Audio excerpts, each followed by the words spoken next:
More and more schools are adopting a continuous learning calendar where kids go to school year-round with more breaks in between. Asbel Elementary in Fayetteville and Arkansas Arts Academy in Rogers are two schools in the state that run on that model. While experts say additional breaks can be beneficial for mental health of students and staff, the different schedules can be tough for some families. KNWA's Nkirika Azuka talks pros and cons in a special report. We moved here in 2017, so that's when I enrolled them in Fayetteville schools. Wife and mother of two Fayetteville public school students, Sage and Freeman, says she got a bit of a surprise when her family moved from Springdale. When I enrolled Jackson, my youngest, my 10-year-old, into Happy Hollow, I was not aware of the continuing calendar. While every school in the Fayetteville School District starts on the same day in the fall, Happy Hollow, Owl Creek, and Asbel Elementaries are all on a continuous learning calendar, or CLC.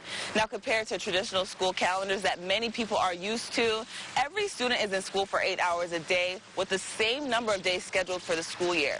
But here's where the differences come in.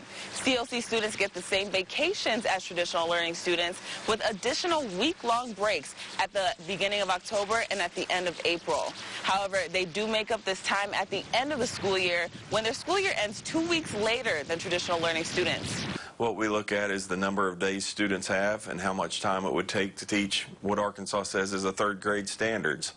And when you analyze that, you can do that through both calendars. Dr. Stephen Weber, Associate Superintendent for Teaching and Learning for the district, says there are benefits to this time off during the year. There's a lot of research that says students need those breaks for play, for family time, enrichment. Families can take their children to the public library, take their children on vacations. But the more frequent breaks can be inconvenient for some families. The reality is some families don't have the extra income to go on a vacation every time there's a break, so they are having to hire child care or find a Boys and Girls Club or pay a local facility to watch their children during the breaks. Including the Freemans. During that week, you have to find, for me, since me and my husband both work during the day, I would have to find somewhere for him to go.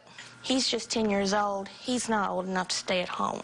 Luckily, she's able to send her kid to a camp provided by Happy Hollow. My other child, he's in school that week, so it wouldn't be really fair to him if I took a vacation. I've had some opportunities to take some not long vacations, but some extended weekends. Principal of Asbel Elementary, Tracy Bratton, has worked in education for over 20 years. With experience using both calendars under her belt, she says staff also enjoy the breaks a continuous learning calendar provides. However, some of the staff point to the fact that they also would like a longer summer. So again, there's some pros and cons to that. Students on a traditional learning calendar get out of school 2 weeks earlier than CLC students. When we're going into June, a lot of camps start. International families have gotten out of their classes and they're ready to go, home for an extended summer break.